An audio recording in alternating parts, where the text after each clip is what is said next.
ದೇವಾಂಗ ಸಂಘದ ಶತಮಾನೋತ್ಸವ ಕಾರ್ಯಕ್ರಮದಲ್ಲಿ ದಿವ್ಯ ಸಾನ್ನಿಧ್ಯ ವಹಿಸಿರ್ತಕ್ಕಂಥ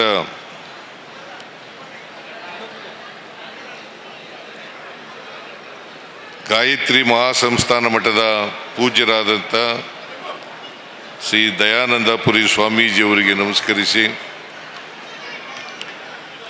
ಆದಿಚುಂಚನಗಿರಿ ಮಹಾಸಂಸ್ಥಾನದ ಪೂಜ್ಯರಾದಂಥ ಬಾಪ ಈ ಕಡೆಗೆ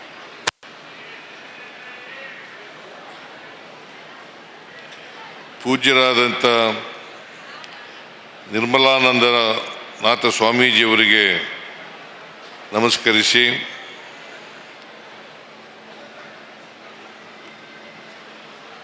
ಶ್ರೀ ನಿತ್ಯಾನಂದ ಯೋಗಾಶ್ರಮದ ಪೂಜ್ಯರಾದಂಥ ಯೋಗಾನಂದ ಸರಸ್ವತಿ ಸ್ವಾಮೀಜಿಯವರಿಗೆ ನಮಸ್ಕರಿಸಿ, ಈ ಸಮಾರಂಭದ ಅಧ್ಯಕ್ಷತೆ ವಹಿಸಿರ್ತಕ್ಕಂಥ ಹಾಗೂ ದೇವಾಂಗ ಸಂಘದ ಅಧ್ಯಕ್ಷರಾದಂಥ ಜಿ ರಮೇಶ್ ಅವರೇ,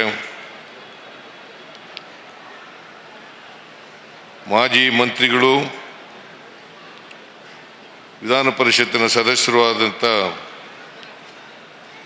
ಶ್ರೀಮತಿ ಉಮಾಶ್ರೀ ಅವರೇ,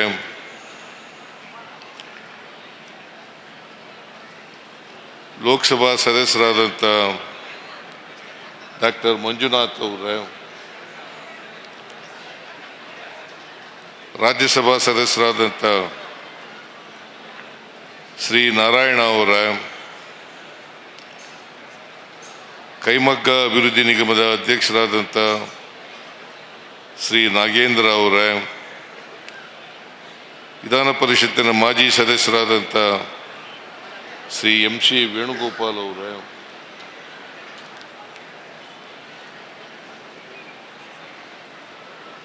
ವಿಧಾನಸಭೆಯ ಸದಸ್ಯರಾದಂಥ ಶ್ರೀ ಉದಯ ಗರುಡಾಚಾರ್ ಅವರೇ,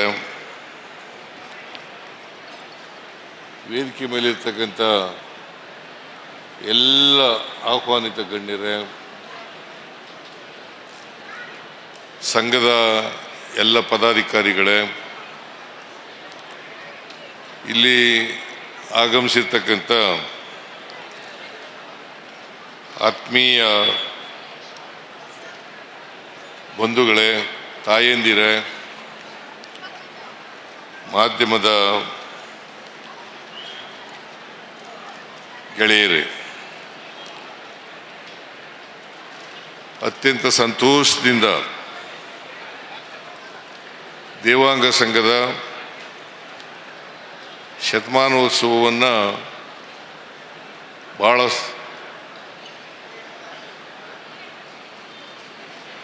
ಈ ಸಂಘ 100 ವರ್ಷಗಳನ್ನು ತುಂಬಿದೆ. ಇದರ ಶತಮಾನೋತ್ಸವವನ್ನು ಉದ್ಘಾಟನೆ ಮಾಡ್ತಾ ಇದ್ದೇನೆ. ಸಂಘ 1924ರಲ್ಲಿ ಪ್ರಾರಂಭ ಆಯಿತು. ಶ್ರೀ ಅಂಪಯ್ಯ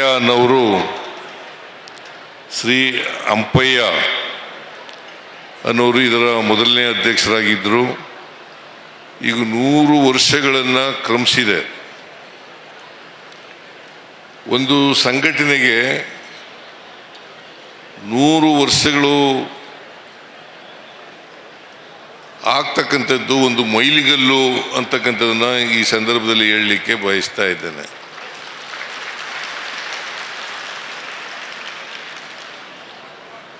ರಾಜ್ಯದಲ್ಲಿರ್ತಕ್ಕಂಥ ಎಲ್ಲ ದೇವಾಂಗದವರು ಮತ್ತು ನೇಕಾರರು ಇವರನ್ನು ಸಂಘಟನೆ ಮಾಡಿ ಬೆಂಗಳೂರು ನಗರಕ್ಕೆ ಅಥವಾ ಮೈಸೂರು ನಗರಕ್ಕೆ ಬರ್ತಕ್ಕಂಥ ವಿದ್ಯೆ ಕಲೀಲಿಕ್ಕೆ ಬರ್ತಕ್ಕಂಥ ವ್ಯಕ್ತಿಗಳಿಗೆ, ವಿದ್ಯಾರ್ಥಿಗಳಿಗೆ ಅವರಿಗೆ ಉಳ್ಕೊಳ್ತಕ್ಕಂಥ ಒಂದು ವ್ಯವಸ್ಥೆಯನ್ನು ಮಾಡ್ತಕ್ಕಂಥ ಕೆಲಸವನ್ನು ಭಾಳ ವರ್ಷಗಳಿಂದ ದೇವಾಂಗ ಸಂಘದವರು ಮಾಡ್ಕೊಂಡು ಬಂದಿದ್ದಾರೆ. ಈಗಲೂ ಕೂಡ ಒಂದು ಹಾಸ್ಟೆಲ್ ಇದೆ. ಅನೇಕ ಪದವಿ ಕೋರ್ಸ್ಗಳಿಗೆ ಅವರು ನಡೆಸ್ಕೊಂಡು ಬರ್ತಾ ಇದ್ದಾರೆ. ಇತ್ತೀಚಿನ ವರ್ಷಗಳಲ್ಲಿ ಕಾನೂನು ಪದವಿ ಕೂಡ ಪ್ರಾರಂಭ ಮಾಡಿದ್ದಾರೆ. ಈಗ ಮಹಿಳೆಯರಿಗೆ ಒಂದು ಹಾಸ್ಟೆಲನ್ನು ಕಟ್ತಾ ಇರ್ತಕ್ಕಂಥದ್ದು ಭಾಳ ಸಂತೋಷದ ವಿಚಾರ.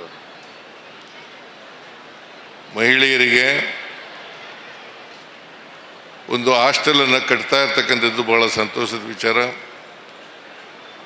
ಯಾಕಂತಂದರೆ ಮಹಿಳೆಯರು ಹೆಚ್ಚು ಹೆಚ್ಚು ವಿದ್ಯಾವಂತರಾಗಬೇಕು ಅಂತಕ್ಕಂಥದ್ದು ನಮ್ಮ ಅಭಿಪ್ರಾಯ ಅಂತಕ್ಕಂಥ ಮಾತುಗಳನ್ನು, ಇದಕ್ಕೆ ಮಹಿಳೆಯರಿಗೆ ಹೆಚ್ಚು ಒತ್ತು ಕೊಡ್ತಕ್ಕಂಥ ಕೆಲಸವನ್ನು ಮಾಡ್ತಾ ಇದ್ದೀವಿ. ಅದಕ್ಕೋಸ್ಕರನೇ ಮಹಿಳೆಯರು ಆರ್ಥಿಕವಾಗಿ ಸಾಮಾಜಿಕವಾಗಿ ಸ್ವಾವಲಂಬಿಗಳಾಗಬೇಕು ಅಂತಕ್ಕಂಥ ಕಾರಣದಿಂದಲೇ ನಾವು ಇವತ್ತು ಶಕ್ತಿ ಯೋಜನೆಯನ್ನು ಪ್ರಾರಂಭ ಮಾಡಿರ್ತಕ್ಕಂಥದ್ದು.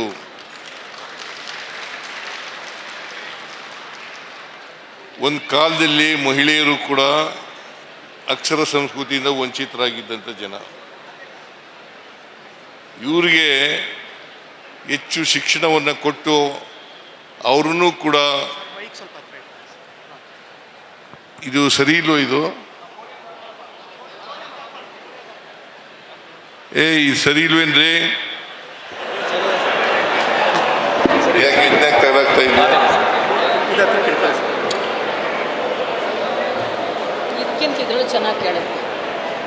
ಇಲ್ಲಿ ಚೆನ್ನಾಗಿ ಕೇಳ್ತಾ ಇದೆ. ಇದ್ರಲ್ಲಿ ಚೆನ್ನಾಗಿ ಹತ್ರ ಇಟ್ಕೊಂಡು ಸ್ವಲ್ಪ ಹತ್ರ ಇಟ್ಕೊಳ್ಳಿ ಅಂತ ಹೇಳ್ತಾ ಇದ್ದಾರೆ. ನಾನು ಹತ್ರ ಇಟ್ಕೊಂಡೇ ಮಾತಾಡ್ತೀನಿ ಇನ್ಮೇಲೆ.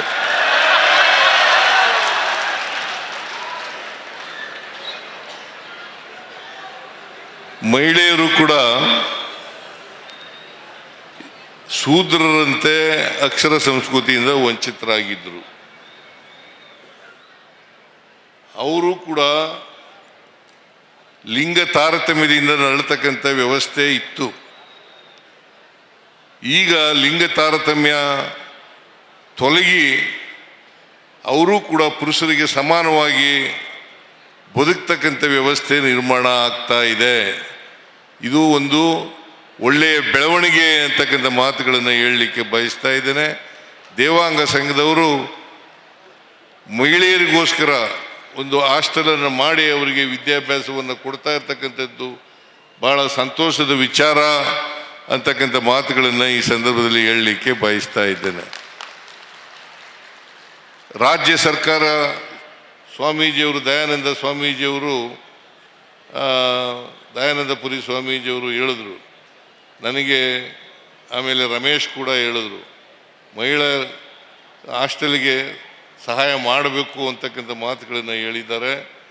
ನಾನು ಸಹಾಯ ಮಾಡ್ತೇನೆ ಅಂತಕ್ಕಂಥ ಮಾತುಗಳನ್ನು ಈ ಸಲ ಹೇಳಲಿಕ್ಕೆ ಬಯಸ್ತಾ ಇದ್ದೇನೆ.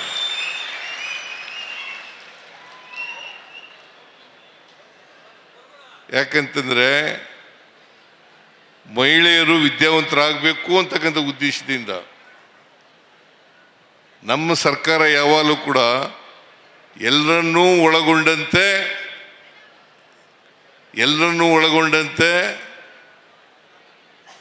ಅವರು ಯಾವುದೇ ಧರ್ಮದವರಾಗಿರಲಿ ಎಲ್ಲ ಧರ್ಮದವ್ರನ್ನೂ ಕೂಡ ಒಳಗೊಂಡಂತೆ ನಾವು ಕಾರ್ಯಕ್ರಮ ರೂಪಿಸ್ತೇವೆ ಅಂತಕ್ಕಂಥ ಮಾತುಗಳನ್ನು ಈ ಸಂದರ್ಭದಲ್ಲಿ ಹೇಳಲಿಕ್ಕೆ ಬಯಸ್ತಾ ಇದ್ದೇನೆ.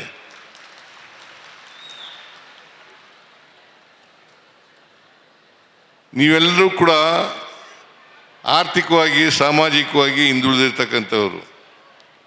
100 ವರ್ಷಗಳ ಸಂಘಟನೆ ಇರ್ಬೋದು, ಆದರೂ ಇವತ್ತು ನೋಡಿದಾಗ ಆರ್ಥಿಕವಾಗಿ ಸಾಮಾಜಿಕವಾಗಿ ಹಿಂದುಳಿದಿರ್ತಕ್ಕಂಥ ಪರಿಸ್ಥಿತಿಯನ್ನು ನಾವು ಕಾಣಲಿಕ್ಕೆ ಬಯಸ್ತಾ ಇದ್ದೇವೆ. ಇದು ಭಾಳ ದೊಡ್ಡ ಇತಿಹಾಸ ಇರ್ತಕ್ಕಂಥ ಒಂದು ಜನಾಂಗ.